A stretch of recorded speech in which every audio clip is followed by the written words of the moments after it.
em, xin chào anh em đã quay trở lại với cái channel của mình. Hôm nay thì mình sẽ làm một cái video clip liên quan đến vấn đề về phân tích cái video clip của gọi là Idol Hunter BBQ của nhiều anh em. Đúng không? Ở trong cái video gần đây nhất của cái channel Hunter BBQ thì anh chàng này anh có đưa một cái cuộc solo giữa Hunter BBQ vs Matt Jason BBQ, đúng không? 3 lần. Tuy nhiên là trong cái video đó thì lại không có bình luận, không có tiếng.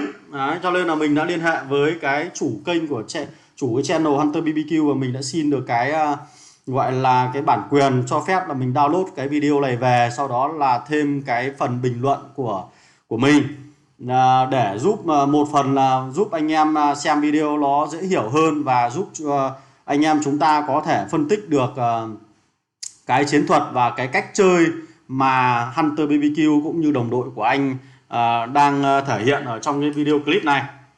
Ok, rồi thì bây giờ chúng ta sẽ cùng nhau bắt đầu. Đây là cái tiêu đề gốc của video nhá, và mình tua nhanh đến những cái đoạn mà mình cần thôi.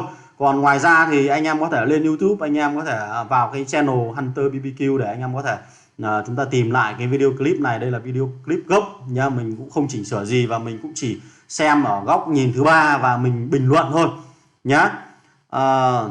Rồi chúng ta sẽ cùng nhau bắt đầu một chút về cái cho thêm tí nhạc nghe cho nó vui, nghe cho nó đỡ buồn, đúng không? Rồi chúng ta sẽ cùng nhau bắt đầu là cái trước tiên là cái người chơi Manson ở góc trên bên trái của bản đồ anh em có thể nhìn thấy đây. Còn Hunter BBQ là người chơi có cái phần màu xanh lá cây. Và xin thưa anh em là đây là mình đã download cái video ở độ phân giải 1080p, nhưng mà hình như là độ phân giải gốc của video ở trên YouTube nó cũng chỉ đạt được như thế này thôi, và mình không có tài nào mà mình tăng cho nó độ sắc nét lên để anh em nhìn cho nó đã. Đó, thì thôi chúng ta sẽ cùng nhau khắc phục cái vấn đề này. Rồi thì chúng ta sẽ nhìn thấy ở đây là cả hai bên đều chơi SH ở đây là 7.2 và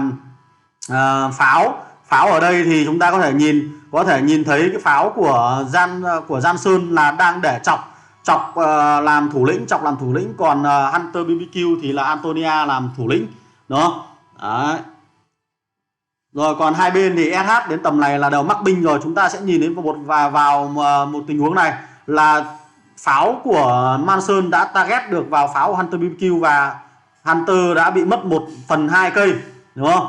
Một loạt kill của chọc cộng với Antonia cái dính trưởng cái là đạo pháo 3,5 triệu 4 triệu của Hunter BBQ đã được gọi là ra đi mất một nửa. Và ở đây chúng ta sẽ nhìn thấy anh em ở đây là hình như là cái clan bác này là vừa xong cái gọi là City 4 thì bây giờ về nhà thì không có cái trò gì thôi, quay ra vã nhau, đúng không? Một anh là Matt Manson BBQ solo đấu với từng này người, và mình sẽ cùng xem là cái video này anh record được những cái gì nhá.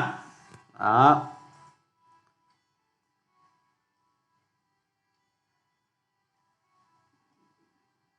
Rồi cái giai đoạn đầu tiên này thì chưa có gì đâu, bởi vì cái video clip của chúng ta nó dài tận 19 phút cơ. Giai đoạn đầu này thì hai bên vẫn đang gọi là sắp xếp đội hình và gọi thêm người. Có lẽ bên Hunter BBQ gọi thêm một số anh em đến cho nó gọi là góp vui nhá, gọi là góp vui. Rồi bắt đầu là ở đây thì người chơi Manson bắt đầu target vào cái anh lực chiến 27,1 triệu, target vào đây trước đó. Sau đó là chúng ta sẽ nhìn thấy một pha đưa SH, anh em nhìn thấy SH 200 có lẽ là mắc binh rồi nhưng mà đi vẫn rất chậm.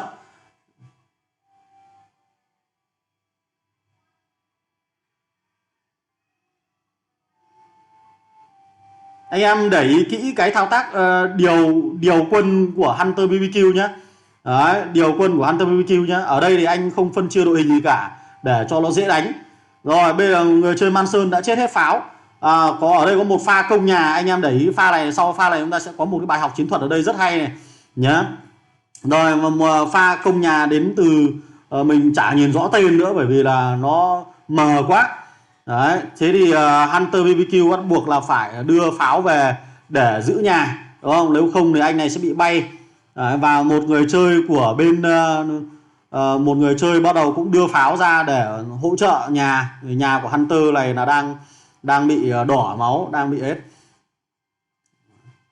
Đấy, bên Man Sơn bắt đầu đổi lính. Anh em lưu ý là ở đây chúng ta lại thấy là đạo pháo vừa chết lại ra rất nhanh. Ở đây không phải là anh ta đang chuyên lại cái đạo pháo đang chuyên lại thì đang ở nhà. Đấy, anh ta chơi cái bài đổi sĩ quan. Đây chúng ta phải linh hoạt trong vấn đề đổi sĩ quan sang một cái đơn vị pháo khác nhớ. Đấy, anh em nhìn một trưởng sĩ quan cái là đã đi ngay. SH ăn 4 triệu đam cũng đi thôi. Đấy, ở đây đang là đốt lính. Đấy, sau đó là 39 triệu.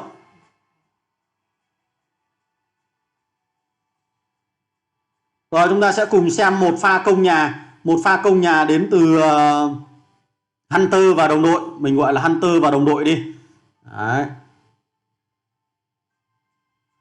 Anh em có thể nhìn thấy bài của Hunter đó, ở đây là đang sử dụng là một SH và 4 đơn vị pháo của Liên minh Tự Do, trong đó là đã có 3 đơn vị là lên được level 200, còn 2 đơn vị nữa thì anh này đang dồn XP để nâng nhá, dồn XP để nâng. Rồi thì chúng ta nhìn thấy cái bài pháo 5 ô, ở đây chủ yếu toàn thấy pháo 5 ô cả thôi.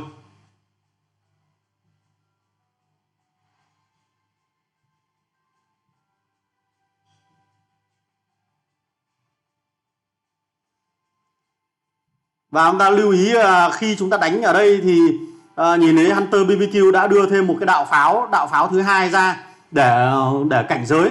Và chúng ta lưu ý chúng ta đánh ở đây là khi chúng ta điều pháo thì tốt nhất là chúng ta không nên di chuyển, bởi vì chúng ta có chạy thì cũng chết thôi. Đấy, cũng không thể thoát khỏi được tầm bắn của đối phương, mà chạy được bao nhiêu chúng ta không nã được skin, không nã được pháo thì chúng ta không bắn được thì cũng thế thôi. Cho nên là thôi thì đằng nào cũng chết, chúng ta phải đứng lại, chúng ta tăng gọi là rỉa được thêm tí nào chúng ta thêm được tí đó nhé.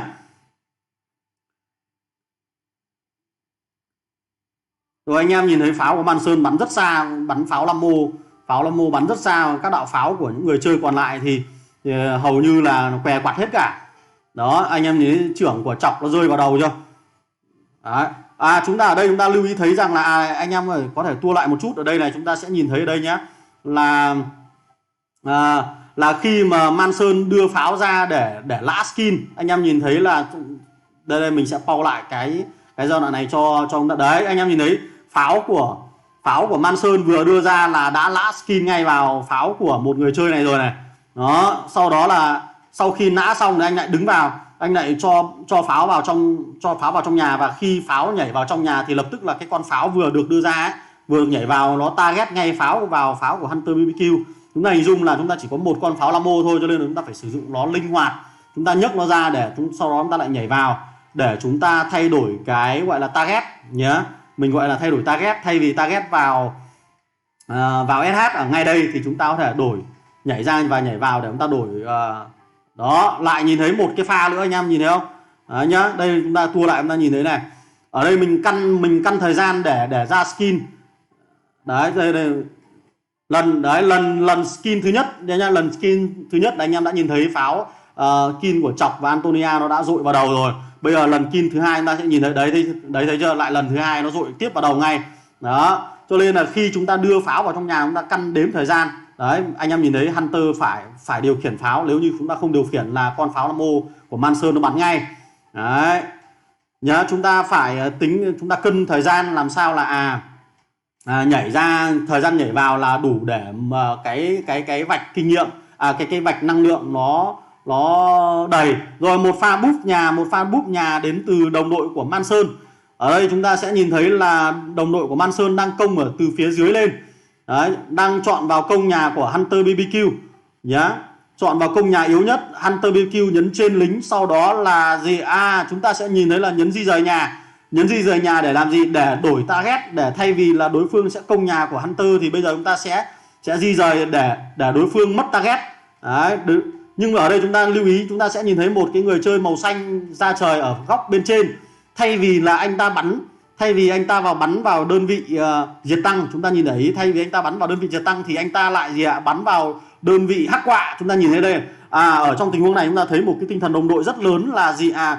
Thay vì chúng ta đi ham đi giết Kin thì lúc này chúng ta phải cover cho đồng đội. Đồng đội lúc này là Hunter BBQ đang rất yếu ở chỗ là anh ta đang hóa nhà thành xe và đang chạy lên góc phía trên để dựng lại nhà. Đấy, trong tình huống này là người chơi Hunter BBQ rất yếu. Nếu như mà cái anh màu xanh này cái anh pháo màu xanh này mà cứ đi nã vào cái con diệt tăng bậc 8 này thôi, thì nó không có ý nghĩa gì nhiều, đúng không? Thì có cùng lắm là giết được một đơn vị này thôi, nhưng mà Hunter sẽ bị bay nhà, như thế thì chúng ta sẽ lỡ mất thời cơ, và về mặt chiến thuật là chúng ta đang bị thua nhá. VNU này VNU đang lên góp vui. Ok, thế thì ở đây là cái người chơi mà dùng pháo màu xanh ra trời này là anh ta chọn vào cái mục tiêu hắc quạ để làm gì? Để bắn vào hắc quạ, để hắc quạ nó tản quân ra, và chính cái quân hắc quạ này nó sẽ làm cái nguồn để hỗ trợ cho Hunter BBQ. Đấy, anh em nhìn thấy không? Hunter BBQ dựng được nhà và bảo toàn được một số lính còn lại của mình. Đó, anh em nhìn thấy đấy, thấy không? Cái tầm chiến thuật nó nằm ở chỗ này. Nếu như mà cái người chơi mà màu xanh lá cây này mình không nhìn rõ tên mà cứ đi ham giết 1-2 tên lính của đạo quân đang dồn lên ở đây, thì có lẽ là khả năng là Hunter BBQ sẽ phải phí mất một cái tele để quay lại trận chiến nhá. Ở đây thì chúng ta sẽ thấy là đấy, anh em nó dụ hết đạo quạ này ra bắn thì nó sẽ hỗ trợ cho rất nhiều thứ nhá. Đấy, nó hỗ trợ rất nhiều đấy. Mặc dù là đấy thì cái bên VNU lại phải mất tay để diệt quạ đã, và trong thời gian mà mất tay như thế thì đội hình pháo của Hunter BBQ đã có thời gian là triển khai đội hình pháo. Anh em nhìn thấy vòng tấn công của pháo Lambo chưa? Đứng ở đây thì có lẽ là an toàn rồi. Đó, SH thì cứ đứng ở ngoài thôi. Anh em nhìn thấy ở đây, đó, SH thì sẽ lên rỉa thôi nhá. Và người chơi bên dưới này, anh em nhìn thấy người chơi bên dưới này cũng phải đưa pháo ra. Đến lúc này chúng ta không nên tiếc quân. Chúng ta tiếc quân ở đây là nhiều người chơi là chỉ đưa mỗi một con tăn chính để chạy ra diệt đội hình của đối phương. Như thế thì chúng ta sẽ rất phí, bởi vì là chúng ta chỉ đưa một con ra thì không ăn thua lắm nhá. Bây giờ bên Manson bắt đầu tiến hành công lại, bên Manson ở góc trên bắt đầu tiến hành công lại, và Hunter BBQ tiến hành đổi sĩ quan. Anh em nhìn thấy nó bắt đầu đổi sĩ quan sang con pháo khỏe hơn. Đó, thì khi này đấy, một pha relocate rất hay, đấy là gì? Pháo Lambo của Manson đang chuẩn bị nã đạn, thì anh em lưu ý là chúng ta canh cái thời gian khi mà chuẩn bị nã đạn, cái vòng mà thời gian nó đếm từ 4 3 2 1 thì chúng ta nhanh tay chúng ta nhấn relocate cái nhà. Thì khi relocate cái nhà thì cái con pháo này nó phải chọn lại gọi là chọn lại mục tiêu, mà đã chọn lại mục tiêu thì thông thường nó sẽ phải tiến bò vào gần cái nhà chính của chúng ta, gần vào cái xe của chúng ta đấy, anh em nhìn thấy không? Đấy, và sau đó chúng ta lại nhanh tay chúng ta dựng bầy lại. Đấy thì là gì? Một cái pha mà chúng ta né đạn rất hay đến từ Hunter BBQ nhá. Rồi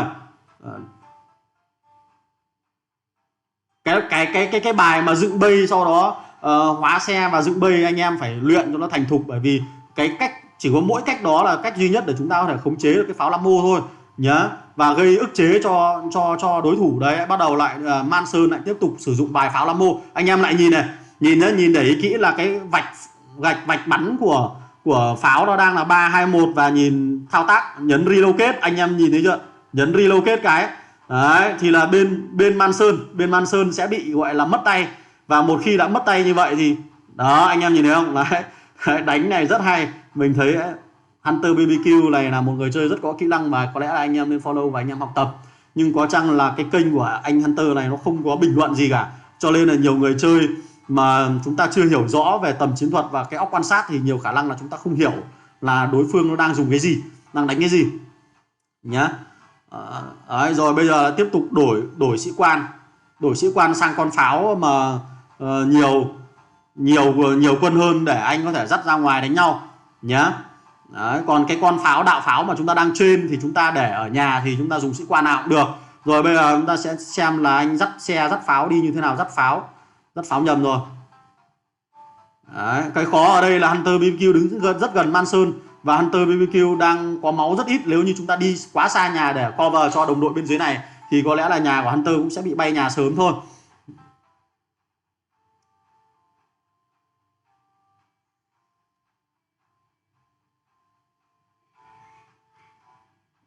Cái server của ông Hunter này thì vừa trải qua City 4 xong, cho nên chúng ta nhìn thấy là có nhiều người chơi có gọi là chiến binh mùa đông đúng không? Có một cái thằng chiến binh mùa đông bắn gọi là rất thấm và rất khó chịu, đánh có sĩ quan chiến binh mùa đông là nó có thêm cái hiệu ứng đóng băng. Đấy, tức là chúng ta trong một trạng thái đóng băng 2 giây là chúng ta không làm gì được. Đấy, rất khó chịu. Đấy, anh em thấy không, SH tăn với pháo, pháo rất trâu, pháo rất trâu và nhiều khả năng. Đấy, pháo rất trâu. SH này cũng phải đi mất vài đạn.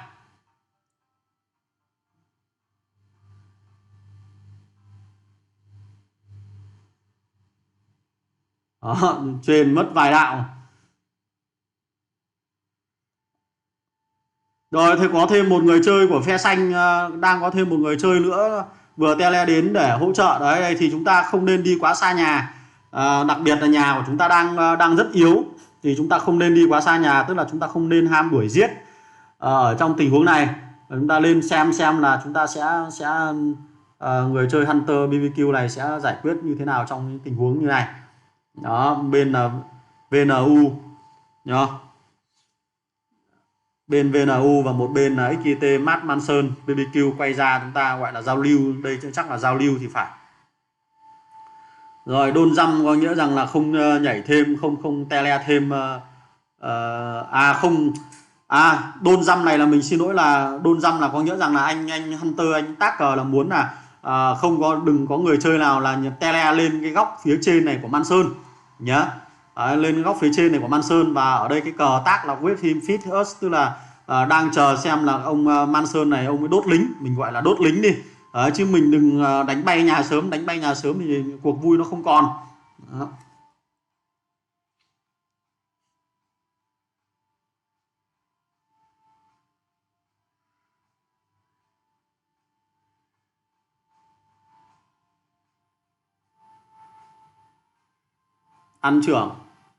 Ăn trưởng kin. Đó, chúng ta thấy ở đây là gì, tua lại một chút để anh em có thể nhìn nhé. Cái pha này là cái người chơi Manson, chúng ta hình dung là người chơi Manson gia công cho pháo, gia công cái con quạ level 34 ở đây này.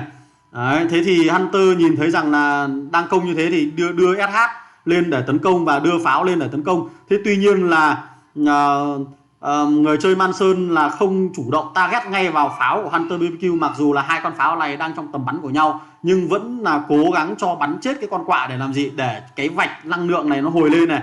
Đấy, chấp nhận chết 1-2 con pháo. Nhưng đấy, chúng ta nhìn không, chuẩn bị nhìn, nhưng cái skin của Chọc và skin của Antonia nó giã trực tiếp lên đạo pháo của Hunter BBQ, thì cái này nó rất đau, nó thấm hơn rất nhiều. Đấy, anh em nhìn thấy không, đạo pháo này phải đi chết hơn 2/3, mà đã khi đi chết hơn như này rồi chúng ta phải chuyên lại. Đây nhìn anh em nhìn thấy chuyên lính 25 con, giờ còn có 12, giờ còn có mười mấy con này mình nhìn không rõ. Đó, tức là chết hơn một nửa. Đấy, tức là chúng ta ở đây chúng ta có một bài gọi là thả con xỉn xít bắt con cá rô, chết 10, chết 15 đúng không? Đấy, còn 10 con. Đó, tức là thả con xỉn xít bắt con cá rô, mình chấp nhận ăn 1-2 tơn. Đấy, lại tiếp tục đưa pháo ra để giết pháo của đối phương. Cái trò đánh nhau ở đây thì chúng ta lên là gì, chúng ta lên tập trung vào pháo giờ là meta của bản này, cho nên là chúng ta phải cố gắng là giết pháo của đối phương càng sớm càng tốt. Pháo nào là pháo Lammo chúng ta phải target ngay, chứ chúng ta không nên để pháo lâu. Còn SH thì nó tăn ở đấy, cứ kệ nó thôi. SH thì đam công nhà của nó không nhiều.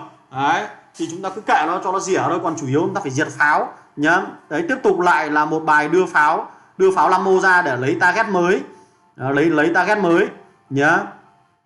Đấy, lại con pháo, anh em nhìn thấy đường pháo, lại một con pháo đi giết vào target pháo rồi. Đấy, anh em cứ nhìn thấy cái đường đạn pháo đấy, nhìn thấy skin của Chọc nó rơi chưa. Đó, cứ ăn vào pháo thôi. Còn gì thực tế là SH thì độ công nhà thì nó chỉ trâu thôi, chứ còn đam gây ra, sát thương gây ra nó sẽ không thể bằng pháo được, mà lúc đó là chúng ta nên để ý vào target vào pháo. Rồi xong rồi, đây là cái người chơi Matt Manson đã bị bay nhà, bay nhà rồi tiếp theo sẽ làm gì đây?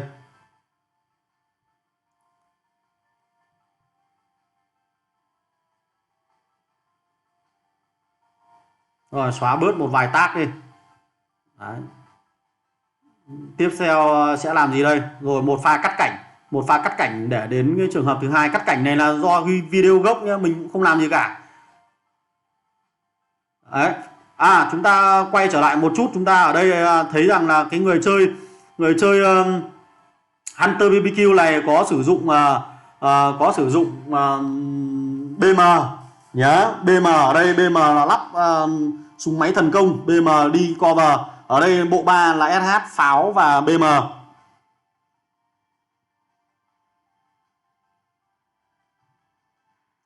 Chơi BM thì anh em phải biết điều quân nhá, chứ thực ra BM cũng rất khủng. BM lắp Antonia vào, nó tăng thêm một run nữa là thành 4, nó cũng là như pháo bình thường, nhưng mà chúng ta đánh ở đây chúng ta chủ yếu dựa vào cái gọi là cái kỹ năng nhá, cái kỹ năng điều quân và skin đến từ skin của đó. Chúng ta lại thấy một pha relocate đến từ skin của sĩ quan thôi, một pha relocate để chạy nhà chúng ta sẽ làm gì đây? Liệu rằng là Hunter BBQ có chạy được nhà thành công không? Đó, hay là chết hết đạo pháo, có chết đó chứ. Ở đây chúng ta thấy rằng là Hunter BBQ di nhà cái thì cái người chơi bên cạnh khi chúng ta online chúng ta phải cover ngay, chứ chúng ta không được sợ nhớ. Kể cả thấy bot cũng vậy thôi, bot mình cũng phải cho ra để làm gì, để chúng ta làm mồi nhử để đánh lạc hướng. Thay vì là Manson nó sẽ đuổi theo Hunter BBQ thì bây giờ bị đánh lạc hướng, nó sẽ quay lại bắn cái người chơi bình thường kia đấy, bắn chúng ta, thì như thế là chúng ta sẽ cover được cho Hunter để khỏi bị bay nhà. Cái quan trọng nhất là không được bay nhà. Bay nhà rồi thì chúng ta không làm gì được nữa cả đấy. Bay nhà rồi thì nó rất phí. Một là phí gì? Phí tele, hai nữa là chúng ta phí thời cơ nhá. Đấy.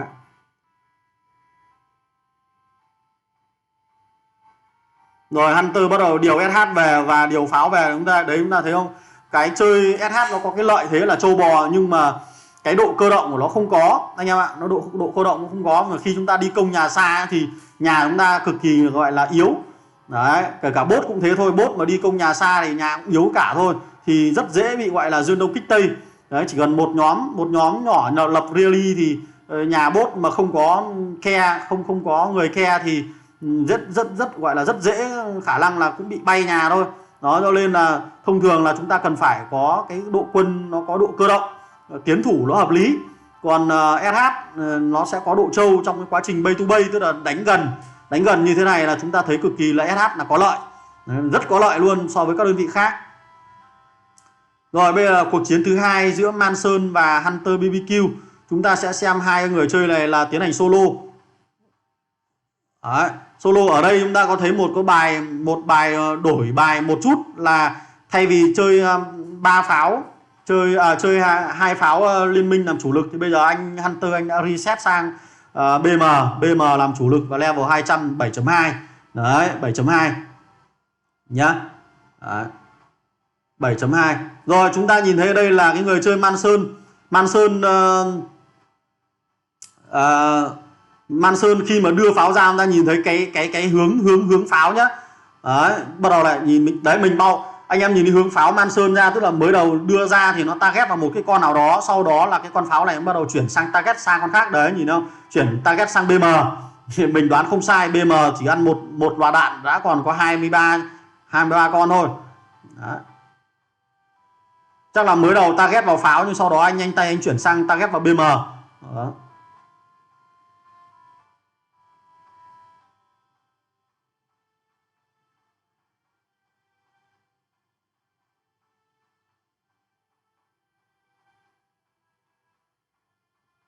Rồi bắt đầu lại tiếp tục một pha cảnh giới bắn quạ. Đây là bắn quạ để nạp skin. Nạp skin ở đây làm gì? Chúng ta lưu ý là nạp skin đây, bây giờ là cái phiên bản này bây giờ là nạp skin mà chúng ta chuyển cái mục tiêu từ cái con Antonia này mà chúng ta bắn thẳng vào nhà là nhiều khả năng là nó sẽ bị reset skin này. Thế nên là cái người chơi Hunter này anh ấy không chủ động bắn vào nhà nhá, mà đứng cảnh giới thôi. Đấy, đứng cảnh giới thôi. Thấy không? Anh em thấy không, là đưa toàn bộ quân ra và bắn nhà, nhưng mà cái con pháo này không bắn. Anh em để ý, không bắn pháo, không bắn, đứng im, đứng cảnh giới để làm gì? Để nếu như nếu như mà ông nào mà lon tay mà đưa pháo ra để gọi là công ba bốn con pháo này là ăn trọn cái kin của Antonia này ngay. Đấy, đây là một cái bài cảnh giới rất hay nhá. Đấy, hết thời gian mà trạng thái chiến đấu thì skin nó sẽ cái vạch năng lượng nó sẽ bị giảm về không, cho nên là khi mà đã giảm về không thế chúng ta sẽ lại quay vào nhà. Đấy, nhá, chúng ta lại vào nhà và chúng ta lại cứ làm lại cái tình huống tương tự như vậy. Rồi lại cho pháo ra búp skin để đứng cảnh giới. Đó. Rồi một pha cho pháo ra khỏi nhà để đổi target nhá. Đổi target vào thay vì target vào SH thì chúng ta sẽ đổi target sang pháo. Rồi bây giờ thì nã thẳng thôi. Nhảy vào nhà. Đấy, nhảy vào nhà vẫn ăn trọn đam. Nhảy chậm quá, nhảy hơi chậm. Anh em thấy ở đây có một pha đi lỗi đến từ người chơi Mori gì đây, chúng ta nhìn thấy anh này nhảy vào nhá. Đây chúng ta cùng xem lại cái tình huống này. Chúng ta thấy cái anh Mori này định nhảy vào hit. Đây chúng ta nhìn thấy định nhảy vào hit pháo nhá, định nhảy vào hit pháo nhưng mà một pha hit pháo không thành công. Anh em nhìn thấy cái đội này Diệt Tăng này chơi gọi là lắp Percy làm tướng chính. Chúng ta nhìn nhé, là đây chúng ta chuẩn bị nhìn vẫn còn đang đầy máu nhá, một loạt đạn. Ui rồi giờ còn như này, Diệt Tăng chưa bắn gây ra được bao nhiêu đam, nhưng mà chúng ta nhìn thấy đây là 1.800.000 1.800.000 skin sĩ quan 1.800.000 rơi vã vào đầu này và đi nguyên một đạo. Đi nguyên một đạo giờ còn có dính máu. Không làm gì được. Đó, càng về sau càng về cuối thì những cái con mà chơi có độ nhanh nhẹn trên chiến trường thì chủ yếu là đi quấy thôi. Đấy, ví dụ như M này, Diệt Tăng hoặc L thì chủ yếu là đi quấy thôi. Này định làm gì đấy. Đó, ở đây chúng ta thấy là một bài học kinh nghiệm đối với anh em nữa nhé, là khi chúng ta tấn công bay to bay thì chúng ta không nên, chúng ta đang ở trong trạng thái gọi là chủ động, đang ở bên chủ động hơn, tức là giống như người chơi Manson này đang chủ động đứng ở đây để cảnh giới. Thế thì Hunter BBQ bắt đầu đưa pháo ra để target vào pháo của Manson, nhưng mà chúng ta thông thường chúng ta hay có thói quen là cho tất cả quay trở lại đồn trú, nhưng cái này thì không nên, bởi vì như thế chúng ta sẽ mất cái tính chủ động, mà thay vào đó là chúng ta nên chỉ cho những cái con pháo nào bị target thì nhảy vào thôi. Đấy, bị target thì nhảy vào, cụ thể là còn một con pháo ở đây bị target thì nhảy vào, và chúng ta còn để nguyên những cái đơn vị còn lại ở đó nhá. Tiếp tục này, rồi bắn này, bắn pháo này, ô đưa à. Đấy, chúng ta nhìn thấy pháo nhảy vào không? Đấy, chỉ cho một pháo nhảy vào thôi, còn lại là chúng ta vẫn phải công nhớ, chứ còn nếu như chúng ta cho tất cả nhảy vào ngay thì nó rất phí cái tình huống công nhà của chúng ta. Đấy.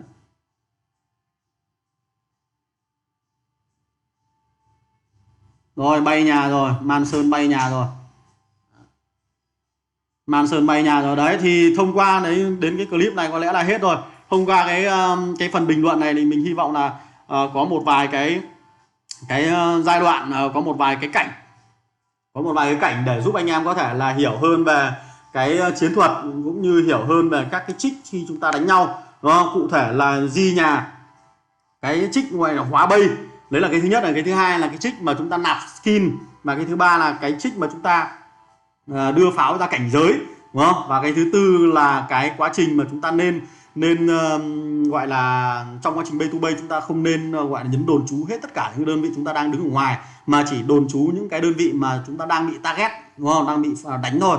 Còn lại là những cái đơn vị khác nó có bị target đâu mà cho nó nhảy vào đồn trú làm gì. Tự nhiên là nhiều anh em bay to bay là cho dắt xe ra chịu một vài loạt đạn, chết một lửa con, sau đó lại cho vào trong khi pháo chúng ta chưa kịp nổ súng, là rất là phí. Nhớ không? Chúng ta thấy bị target vào pháo, chúng ta lại đồn trú tất cả ngay thì không ổn đâu. Ok nhá. Rồi thôi, có lẽ là cái clip của Hunter BBQ đã kết thúc ở đây, thì mình cũng xin phép là tạm dừng cái clip của mình. Hy vọng là anh em học được rất nhiều thông qua cái clip này. Đây là một clip rất hay và rất đáng để anh em nghiên cứu học tập. Ok rồi, nếu như anh em thấy hay thì xin anh em một like, share và subscribe cái channel của mình. Rồi còn bây giờ xin chào và hẹn gặp lại anh em trong các video clip lần sau. Goodbye.